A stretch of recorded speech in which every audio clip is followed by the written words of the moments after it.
Good morning. It's been a bit. Just getting back from vacation. It's nice to get away from things for a little bit. Going back to the training center today. Should be fun. Nice to ease back into work a little bit rather than going straight back to the road. Anyway, things happen in the world. So maybe World War III, as everybody keeps saying. I guess it was yesterday that Putin quote-unquote recognized the independence of some of the eastern provinces of Ukraine, and so now he's got pretext to send troops into the country, etc., etc., and we'll see what happens from there. Personally, I don't think it's going to be World War III. If I had to guess, I mean, Ukraine's not a NATO country. I don't think Europe and the US are going to go to war with Russia over Ukraine in all or in part. The way Russia gets handled internationally is probably going to change based on how aggressive they are with annexing all or part of Ukraine. We'll see. Although there is certainly the concern that lays the groundwork for China to move on Taiwan. But I think Taiwan's a little different, and I think that the stakes are a little higher there as opposed to Russia's. It's not really even now like a first-rate power anymore. But that's kind of getting in the weeds and out of my depth. But that's just my take on things. But what it makes me ponder is more broadly the concept of autonomy, whether it's at the national level or the individual level. And I think that's useful to look at the concept of autonomy from multiple perspectives, both the micro and the macro. And Ukraine is maybe a good example of how we can talk about that. So on the individual level, when we talk about autonomy, and most basically we're talking about bodily autonomy, right? And why is that important? Obviously we want to control what goes into or remains in or comes out of or is removed from our body, right? And I think that's a pretty universal virtue, although there is some contention about even if there are limits on that. I tend to be a bodily autonomy maximalist. That is, nothing should go into or come out of or remain in your body without your consent, express and ongoing consent. And so if we take the individual as kind of the base level of how we should treat autonomy and ask ourselves, can we apply that more broadly to, more than one person? And when we think about, what's the next group above an individual? Most commonly it would be the family, right? And whether or not, close family groups, parents and their children get to maintain autonomy, make decisions about their own affairs. And again, I tend to be an autonomy maximalist. And the more people you add to the mix, the more shades of gray you add to the mix. But generally speaking, family units should be able to, mind their own affairs and handle things internally without outside interference, to the extent that how families do that does not violate the more narrow concept of individual physical or autonomy or liberty, right? And that's kind of the thing here, right? Autonomy, liberty, they're one kind of denotes the other, right? Liberty or freedom is the ability to make decisions about whatever. I talked a little bit about this in my first video, just about the meaning of life and what the human project is all about, and just as a principle and a virtue, it is a starting place. We have to assume that if there is anything meaningful or purposeful about human existence, people have to be free to explore that to the greatest extent possible. And there is no higher virtue than that. And so liberty and then individual autonomy are kind of most basic, human right, human value. The ability to make your own decisions, to exercise exercise your own agency. And so beyond the family, then, if you expand that to your neighborhood, right, or your local township or whatever, right, the smallest people group outside your immediate family, your community, right, the same principle applies, and things should be dealt with at the lowest possible level, or the most local possible level. An individual first, and the family group, and then your immediate community, right? And it's because all those people have proportionately higher levels of skin in the game when it comes to how decisions affect them, right? If you take the inverse, right, a totalitarian state, maybe even a one world government, or some kind of even galactic empire beyond that, that would be the most extreme example of, a distant and indifferent government dictating decisions about how individuals are going to live their lives, right? And they have the least amount of skin in the game, and they're the most removed and the most aloof from the actual consequences of decisions and how they affect the individual at the most local and basic levels, right? So if we value freedom, if we value individual autonomy and agency, then we have to push for things to be handled at the most local level. Now, that said, there are problems or challenges that communities face that can't be held at the individual or the family or even the neighborhood level. And so you have city governments and county governments, state governments, and ultimately federal governments, right? But the number and scope of the things that can apply to those broader forms of government rationally get smaller and narrower, or should, as you increase in scope, right?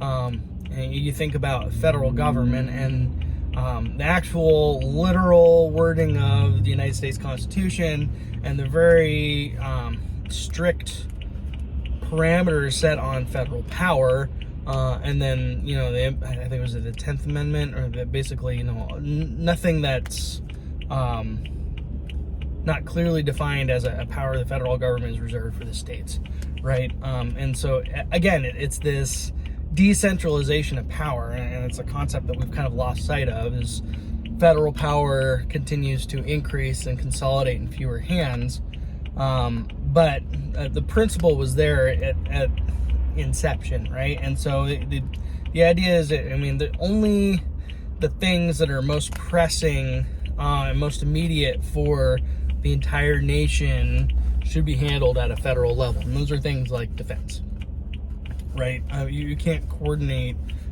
military efforts at the local level effectively. You're going to get picked apart. So you need to standardize and coordinate at as broad a level as possible to have an effective military for the purpose of defense.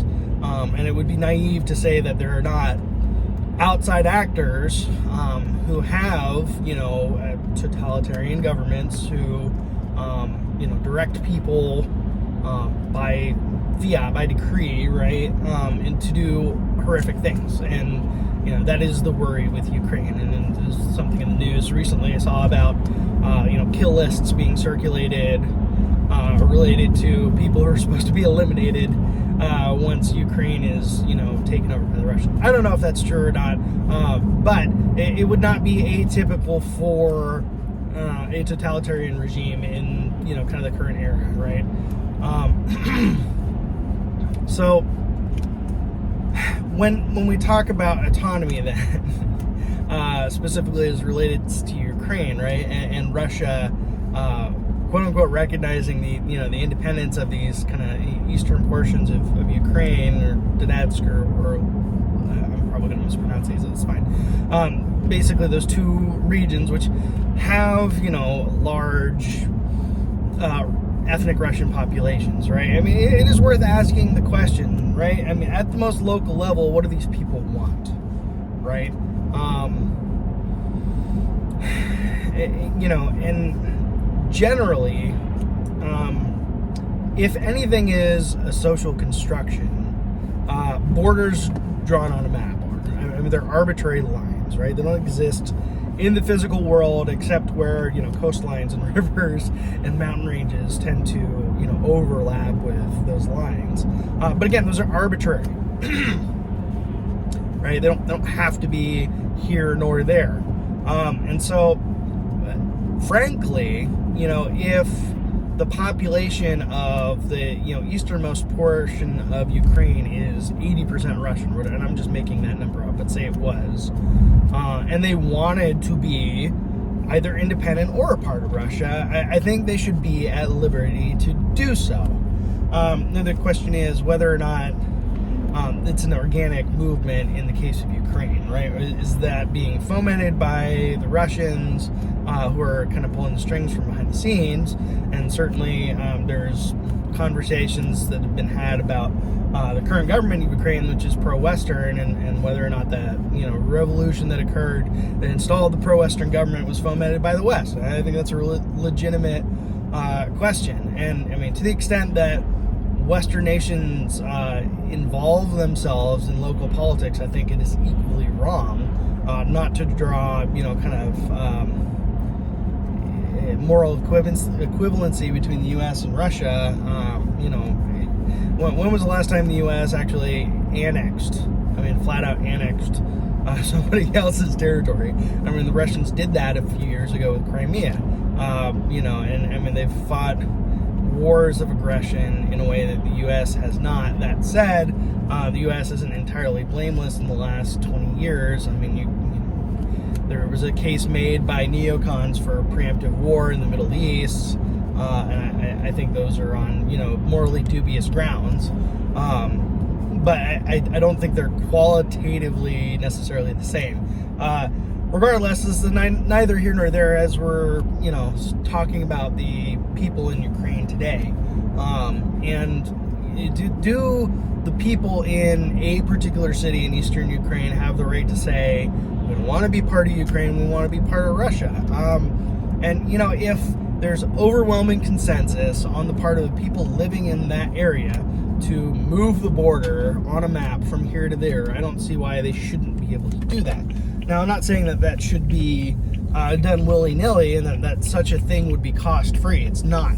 And we look at things like, moving borders in the U.S., and we have to have the same conversations, right? If a number of counties in eastern Oregon want to join Idaho, again, I think they should be at liberty to do so, right? Lines on a map are arbitrary. They want to be part of Idaho because they feel that they'd be better represented by the form of government that's, currently in Idaho, then more power to them. Let them go.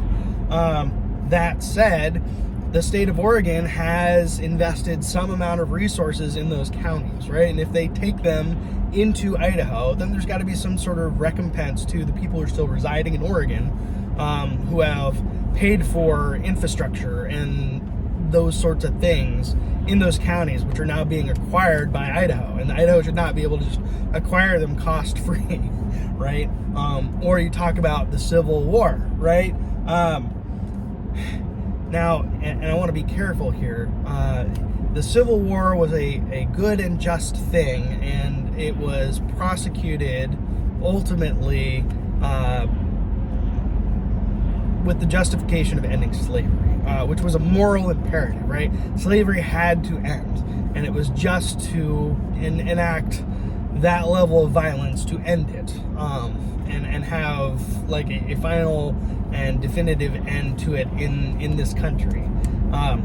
That said, but for the moral imperative of ending slavery, there was, in my opinion, no justification for compelling the southern states to remain within the Union, right? So if there was no such thing in the U.S. at that time as slavery, right? If the southern states were basically the same as the northern states, but they decided to break away for reasons other than preserving slavery, then Lincoln, I think, would have zero moral authority to say, no, you must remain within the Union. States willfully entered into the Union. If they want to willfully exit, I think they should have the option to do so. And I think there should be clauses within the Constitution for exit, just like Brexit, like the, United Kingdom exiting the European Union. They willfully entered, they willfully exited. But the exit had to be negotiated, right? And it's the same thing with the southern states. So again, but for the moral imperative of ending slavery, if such an artifact did not exist at that time, and southern states wished to secede, blood and treasure had been spent by the broader population of the United States to, populate and, cultivate the territory that they had gained in the South and then expanding further westward. So if people want to then take that away, there's got to be some sort of just recompense for the people remaining within what would have been the northern United States, for whatever their investment that ended up being lost, right? The South doesn't just get to take that stuff for free, right? And so I think you can apply that to the situation in Ukraine, theoretically, right? If those folks want to leave, then there should be some sort of negotiated process for them to leave. And I think if we lived in a world, generally speaking, where, lines on maps could be more easily redrawn, and people could exercise a democratic and valid process of, redrawing those lines, governments would be more responsive to their people, right? But instead, we live in a world where, Lincoln prosecuted the war with extreme prejudice against the South. Again, not unjustly, but, Lincoln and many Northerners did not fight the war to end slavery. They fought the war to preserve the Union. And I think the United States is worth preserving. I think there's definitely, a benefit to keeping the country together, but not at the cost of autonomy, right? And so as we travel into the future and, people talk about the great divorce of, left and right in the United States today, right? We now lack the moral imperative of ending slavery. We might have some sort of other profound moral cause that becomes a rallying cry for secession or preservation of the Union again. But lines are kind of already being drawn, and I don't think that's a good thing. It's not something I want. But if it comes to that, again, there should be some sort of process in place for a negotiated settlement between these two parties, right? And I don't think that should be at a broad, national level. We're going to create the new United States of Republican land or whatever, right? I don't want that any more than I want to live in the United States of Democrat land. But what I think would make more sense is something more akin to the Articles of Confederation prior to the current Constitution, which was more of a loose confederation. Yes, it hamstrung the federal government, and I think that is a good thing. The federal government doesn't give a damn about you or me as much as they purport to say otherwise. And if we allowed at the county or even more local level people to decide kind of which part of the country they would prefer to reside in, and let people at the local level redraw those lines and let the country shift organically within the broader framework of some kind of agreed on, mutual defense pact and, economic union. We don't have to call it the Confederate States of America. It was called the Articles of Confederation prior to, the current federal government. But post-1776, and certainly preceding the Confederate States of America. I'm not calling for CSA. I'm not a Southern sympathizer. I think the North and the Union were justified And if I haven't made that clear, I hope it's abundantly clear. But, if we had some sort of looser federation, let's call it, of the United States, where, again, for mutual defense and, an economic cooperative zone, but people had the autonomy to say, coastal U.S. is going to operate kind of as its own regional government. The Midwest, the South, Texas if they want to, New York, New England, that sort of thing, and have, again, more regional autonomy, which would be more responsive to, the people that actually live there.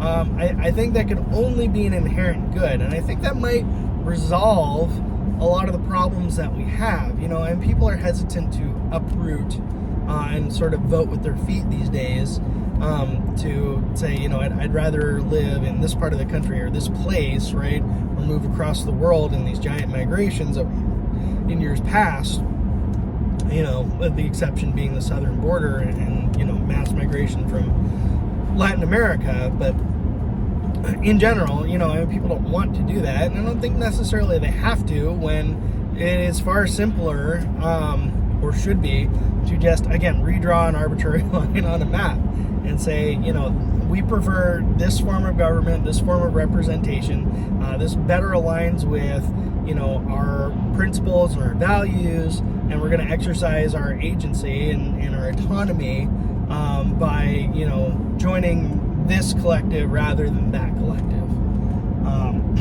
I don't know. What do you guys think? Should we let, Greater Idaho form? Should Ukraine, be balkanized? Should people be compelled to reside in any of these countries, or should they have the autonomy to, form their own collectives and mind their own business? Wouldn't we all rather just be left alone to our own devices to the greatest extent possible? I sure would. Anyway, that's my 2 cents. Let me know what you think. It's been fun. See you on the next one.